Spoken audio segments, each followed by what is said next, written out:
दर्शकों नमस्कार। मेरे प्रिय दर्शकों, ऋषि ज्योतिष में आपका स्वागत है। दर्शकों, ऋषि ज्योतिष समय समय पर आपका मार्गदर्शन करता रहा है।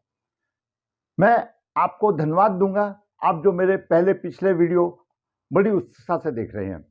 आज के इस वीडियो में हम आपका मार्गदर्शन करेंगे एक पुरुष जातक की कुंडली से। वीडियो का विषय है सप्तमेश दशम भाव में हो, लगन कोई भी हो, लगन कुंडली किसी की भी हो, पराशर जी का यह सूत्र है कि सप्तमेश दशम भाव में हो तो दाम्पत्य सुख की कमी आती है और ऐसे जातक की पत्नी जातक की बिल्कुल नहीं सुनती और दाम्पत्य जीवन में मधुरता की कमी आती है। ये हमारे गुरुजी पराशर जी का सूत्र है। उसके साथ साथ ग्रहों की और भी स्थिति होती है। अगर सप्तमेश कहीं पाप प्रभाव में हो तो और कहते हैं जलती हुई आग में घी छिड़क जाता है, बिल्कुल विषम स्थिति पैदा हो सकती है। दूसरा सूत्र है दशम भाव पर अगर अशुभ प्रभाव हो तो व्यवसाय कमजोर हो जाता है। आइए विचार करते हैं जातक की कुंडली पे क्या कहती है जातक की कुंडली। जातक का जन्म 7 अक्टूबर 1988 वार शुक्रवार, नक्षत्र मघा, चरण 4 में हुआ, कृष्ण पक्ष द्वादशी थे। मघा 4 नक्षत्र, मघा नक्षत्र गणमूल नक्षत्र माना जाता है, लेकिन चरण 4 धन का लाभ बताया गया है। ये बहुत अच्छी बात है। जन्म के समय पर वृश्चिक लगन उदय हुआ। वृश्चिक लगन के 23 डिग्री विराजमान है। शनि द्वितीय भाव में 3 डिग्री लेकर के विराजमान है। चतुर्थ भाव में राहु कुंभ राशि में 18 डिग्री लेकर विराजमान है। वहीं लग्नेश मंगल पंचम भाव में मीन राशि में 8 डिग्री 59 मिनट 59 मिनट लगभग 9 डिग्री के बराबर विराजमान है। सप्तम भाव में गुरु 12 डिग्री लेकर के विराजमान है। दसम भाव में शुक्र 9 डिग्री लेकर के विराजमान है, तो चंद्रमा 10 डिग्री लेकर के विराजमान है, केतु 18 डिग्री लेकर विराजमान है। एकादश भाव में सूर्य 20 डिग्री और बुध 29 डिग्री लेकर के अस्त है। यह ग्रह की स्थिति रही। दर्शकों, वृश्चिक लगन जैसे हम हमेशा बताते हैं कि कालपुरुष से उपमा ली गई है। कालपुरुष की अष्टम राशि है, तो प्रबल पितृदोष माना जाता है। कठिनाई के साथ इसका जीवन होता है। मंगल लग्नेश है, पंचम भाव में है। लगन के अंश और मंगल के अंश में थोड़ा सा अंतर है, इसलिए लग्न बलवान है, लग्नेश कम है। लेकिन लग्नेश जब पंचम भाव में होता है तो अच्छा विद्वान माना जाता है, परंतु वृश्चिक लगन और तुला लगन के साथ एक समस्या रही है कि उसकी मूल त्रिकोण राशि वृश्चिक लगन और वृश्चिक और वृषभ लगन की साथ ये विसंगता रही है कि उनकी मूल त्रिकोण राशि छठे भाव में आ जाती है। अगर वृषभ लगन है 1 2 3 4 5 छठे भाव में मेष राशि आती है। यहीं पर अगर वृषभ लगन है 2 3 4 5 6 7 तुला राशि आती है। इन दोनों लग्नों में उनकी मेन त्रिकोण राशि छठे भाव में आ जाती है। तो सिद्धांत के अनुसार लग्नेश को छठे भाव के भी देने पड़ते हैं। मंगल यहां से चतुर्दृष्टि से अष्टम भाव को देख रहा है, आयु अच्छी होगी। सप्तम दृष्टि से एकादश भाव को देख रहा है, आमदनी भी अच्छी होगी। लेकिन अष्टम दृष्टि से द्वादश भाव को देख रहा है, खर्च भी होगा और स्थिर होगा और स्वयं सुखी होगा। धन की स्थिति उसकी स्थिर होगी, लेकिन जातक स्वयं सुखी अवश्य होगा। अब बात करते हैं सूर्य की। सूर्य दसम भाव का स्वामी है। दसम भाव शीर्ष है, सम्मान का भाव है और सूर्य पिता का कारक है, शासन का कारक है, सम्मान का कारक ग्रह है और दसम भाव ऊंचाई में ले जाने वाला है। ऊंचाई का स्वामी एकादश भाव में, आमदनी के भाव में, सम्मान प्रतिष्ठा की कोई कमी नहीं होगी। व्यवसाय पक्ष से लाभ की तरफ दृष्टि होगी और पंचम दृष्टि से देख रहा है पंचम भाव को, बुद्धि संतान की शिक्षा की अच्छी होगी। लेकिन यहां पर एक समस्या आ रही है कि मंगल भी यहां पर है और सूर्य भी देख रहा है। तो पंचम भाव में जब मंगल आ जाता है और सूर्य की दृष्टि हो जाती है, अकेले मंगल से ही तो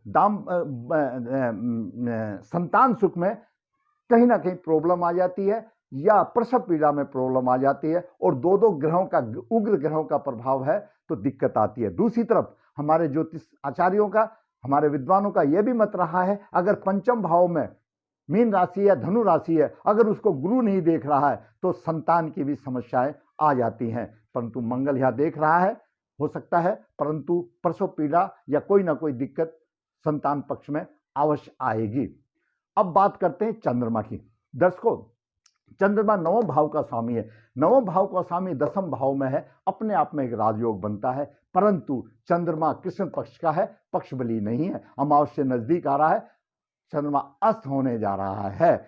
अगर नवम भाव का स्वामी दसम भाव में हो, राजाओं के समान होता, लोकमान्य होता है, फिर भी चंद्रमा कमजोर तो रहा। लेकिन देखिए, जातक के कर्म बहुत अच्छे हुए, जातक के पूर्व जन्म के कर्म अच्छे हैं। मगा नक्षत्र केतु का नक्षत्र है, मगा नक्षत्र अशुभ नक्षत्र है, लेकिन चंद्रमा उसको चरण 4 में ले गया और उसके खुद के कर्म से धन का लाभ यहाँ कुछ ना कुछ दिला रहा है। बेशक चंद्रमा कमजोर रहा, लेकिन यहाँ पर उसकी स्थिति से अच्छा धन का लाभ, वो गणमूल नक्षत्र से, अशुभ नक्षत्र से बच गया, धन का लाभ बता रहा। बात करते हैं बुध की। बुध अष्टम भाव का स्वामी, एकादश भाव का स्वामी अस्त है।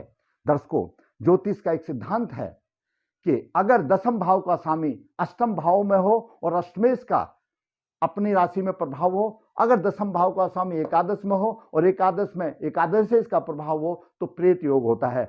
ऐसे जातक के कोई भी पारिवारिक जीवात्मा प्रेत योनि में है, उसकी मुक्ति नहीं हुई है, इसलिए ये अशुभ प्रभाव अधिक आ रहा है। अब बात करते हैं बुध की। बुध को मैंने बता दिया अस्त है, कोई फायदा नहीं। बात करते हैं गुरु की। गुरु द्वितीय भाव का स्वामी और पंचमेश है और सप्तम भाव में है। गुरु एक ऐसा ग्रह है, अगर द्वितीय होने से थोड़ा सा अशुभ का तो पल्ला रहता है गुरु के इसमें, लेकिन पंचमेश होने के साथ साथ अगर गुरु सप्तम में है तो बहुत ही धार्मिक विचार वाला है।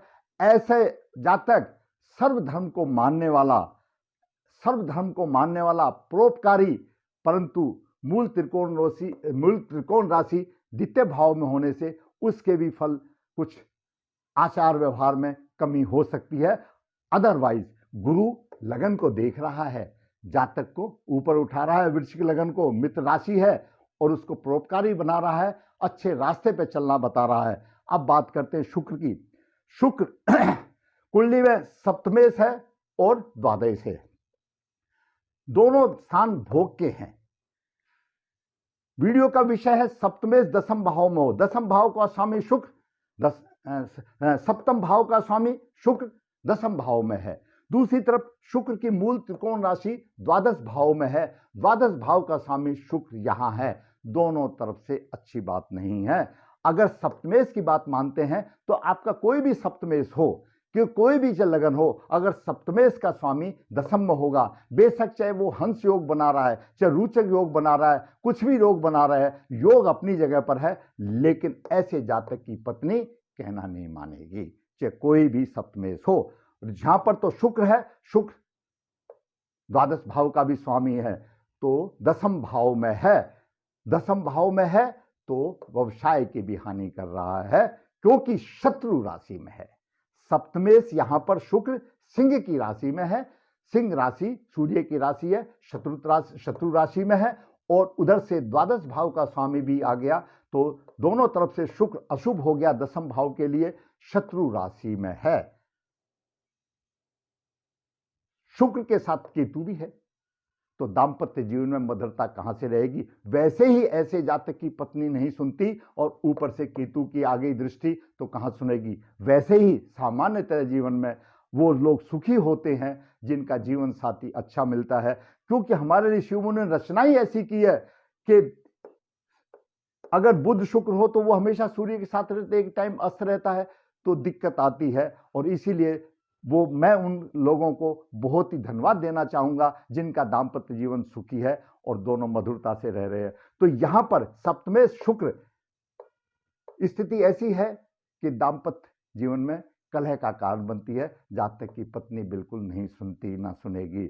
और ऊपर से केतु भी आ गया, जब शुक्र और केतु हो जाता है तो दाम्पत्य जीवन में और मधुरता की कमी आ जाती है। ऐसे जातक को दाम्पत्य सुख में कमी के कारण बहुत कुछ सहन करना पड़ता है, लेकिन ऐसे में गुरु उसकी मदद देता है। गुरु लगन को देख रहा है, जब तक कोई गलत आचरण का स्टेप नहीं उठाता, धार्मिक विचार वाला चुपचाप रह करके सहन हो जाता है। अब बात करते हैं शनि की। शनि तृतीय और चतुर्थ भाव का स्वामी है और द्वितीय भाव में तीसरी दृष्टि से अपने भाव को देख रहा है। यहां पर राहु भी है। ऐसे जातक के घर में सुख सुविधाएं सब होने के बाद भी किसी किस्म का सुख नहीं, यानी कुटुंब का सुख नहीं, दाम्पत्य सुख का, घर का सुख नहीं, घर मकान का बिल्कुल उसको कोई बिल्कुल सुख ही नहीं। हर क्षेत्र में सफलता में कमी आती है, जीवन में संघर्ष आता है। अपनी दृष्टि से देख रहा, राहु यहां पर बैठा हुआ है, लेकिन कुछ ना कुछ ऐसा रहेगा अब उसको घर में सारी चीज होने के बाद भी उसको सुख का अनुभव नहीं होगा।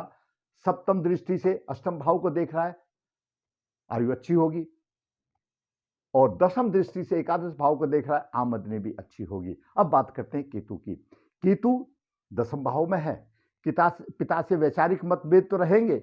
शुक्र के साथ है, मैंने बता दिया कि दाम्पत्य सुख में कमी तो आएगी, बार बार व्यवसाय भी बदलना पड़ेगा, उतार चढ़ाव रहेगा। और केतु यहां से पंचम दृष्टि से धन को देख रहा है, धन की हानि भी होगी। और केतु सप्तम दृष्टि से चतुर्थ भाव को देख रहा है, चतुर्थ भाव की हानि भी होगी। और केतु नवम दृष्टि से यहां देख रहा है, शत्रुओं को अपने साहस से उसको परास्त करने की हिम्मत होगी। दर्शकों, ये मैंने जातक के कुंडली का विश्लेषण आपके सामने बताया। फिर मैं जो अपने वीडियो का जो टाइटल है मैं फिर बता देता हूं। सप्तमें दशम भाव में हो, सप्तमें शुक्र दशम भाव में है, आपके कुंडली का कोई भी सप्तमेश हो, दशम भाव में उसका यही प्रभाव होगा। अगर वो पीड़ित होगा तो और प्रभाव बढ़ जाएगा, अगर साधारण तौर पर होगा तो ऐसा ही रहेगा। दशम भाव पर अशुभ प्रभाव, दशम भाव पर राहु का भी अशुभ प्रभाव है, केतु का भी अशुभ प्रभाव है, शुक्र का भी अशुभ प्रभाव है। चंद्रमा पक्ष बली कमजोर है, इन तीनों के प्रभाव को बचाने में असमर्थ है।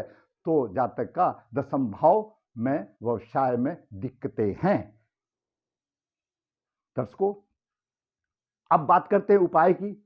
जरूरी बात है, दोष बताए तो उपाय भी करने चाहिए। दर्शकों, शुक्र और केतु की शांति करानी चाहिए, शुक्र और केतु की शांति करानी चाहिए। और पितृदोष है, पितृदोष को निवारण करना चाहिए।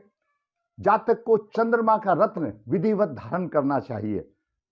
चंद्रमा भाग्येश है, चंद्रमा का रत्न विधिवत धारण करना चाहिए। मंगल का भी रत्न धारण करना चाहिए, लग्नेश का मंगल का धारण करना चाहिए। मंगल और चंद्रमा का दोनों का रत्न धारण करे, मंगल भी बलवान होगा और चंद्रमा भी बलवान होगा, अच्छा सुख मिलेगा। दर्शकों, जैसा कि हमारे विद्वानों का, ज्योतिष के विद्वानों का, गुण विज्ञानों का और किताबों में भी, पुस्तकों में भी वर्णन मिलता है, यहाँ पर धनु राशि है। धनु राशि को गुरु नहीं देख रहा है, संतान की दिक्कतें आ सकती हैं। तो जब पितृदोष पूजा करते हैं तो नारायण बलि के साथ में नाग बलि भी पूजा कर लेनी चाहिए, ताकि भगवान उसकी सुने और संतान सुख का भी दे। दर्शकों, इस छोटे से वीडियो में मैंने आपका मार्गदर्शन करने की कोशिश की। अगर आप समझते हो आपका मार्गदर्शन हुआ और ये वीडियो आपको कुछ ना कुछ राहत दे रहा है, कुछ ना कुछ आपका मार्ग दे रहा है, कुछ ना कुछ आपकी ज्ञान वृद्धि कर रहा है, तो मैं कहूँगा कि मेरा वीडियो आप लाइक अवश्य करें, मेरा वीडियो आप शेयर अवश्य करें। और जिसने मेरा चैनल सब्सक्राइब नहीं किया है, सब्सक्राइब करें, ताकि मेरा बनर ऊंचा हो और मैं इसी प्रकार वास्तविक कुंडलियों के साथ आपके साथ हाजिर होकर आपका मार्गदर्शन करता रहूं। जैसा कि सभी दर्शक जानते हैं, ऋषि ज्योतिष नर्मदा जी के नजदीक है। पितृदोष की पूजाएं, कालदर्श पूजाएं नर्मदे जी के तट पर कराई जाती है, नर्मदे हर। जिसको इच्छुक है वो संपर्क कर सकता है। ऋषि ज्योतिष हाथ से पत्रिका लिखता है, 30-35 पत्रिका में पूरा जीवन का निचोड़ कर देता है। जो इच्छुक चाहता है लिखवा सकता है। ऋषि ज्योतिष कन्या भावक के लिए गुण मिलान बिना किसी शुल्क के वर्कशॉप करके अभिभावक की राह आसान करता है। जिसको फायदा उठाना उठा सकता है। ऋषि ज्योतिष वास्तुशास्त्र में पीछे नहीं, जरूरत है आपको सलाह लेने की। फिर कहूंगा दर्शकों, अच्छा लगा तो लाइक करो, अच्छा लगा शेयर करो, मेरा चैनल सब्सक्राइब अवश्य करें। धन्यवाद।